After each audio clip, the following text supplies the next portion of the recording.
But if I was in a situation with someone that I knew didn't know anything about mental health, I would not even say that I have borderline personality disorder. Intimacy is really big with me. I'm actually struggling with it right now, as I told you, because of like all the abuse that people with BPD tend to get. We're known for attracting abusers, which is very horrible, and I'm like, I don't want that, especially as a lesbian. I thought I was safe in my community.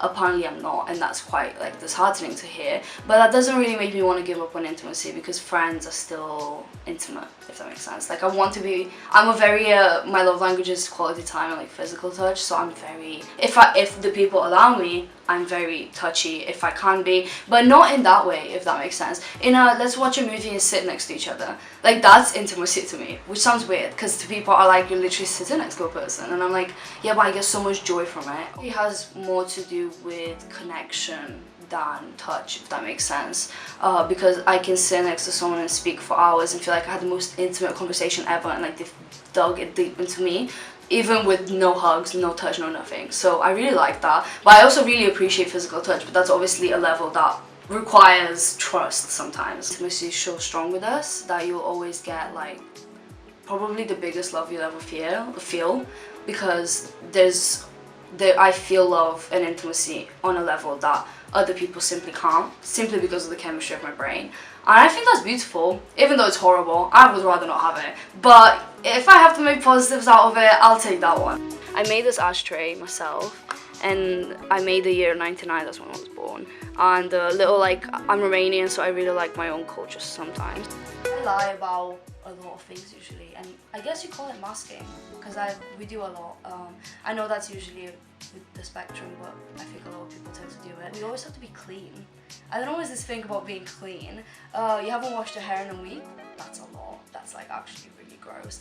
I like putting stories behind my what I wear. I'm like, today I'm a 2000s rock star, and then today I'm a man who works at a casino and like handles out drinks, if that makes sense. So because my sense of identity with BPD is very distorted, so I don't mind looking like 5 different people in 5 different days. I kind of hardly wear this without everything literally coming out. £4 in a charity shop, but I wear it the most. Everyone thinks it looks great. It has pockets. When someone says a dress has pockets, they go insane. Yeah, very goth, I think, but also very girly. It brings my feminine side out. People like to call my clothes MILF clothes because I wear like polo necks.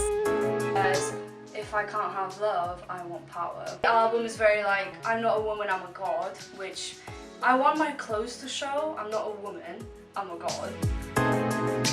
I think my favorite things are like midi skirts, so this is just like from a vintage sale, but I like them a lot.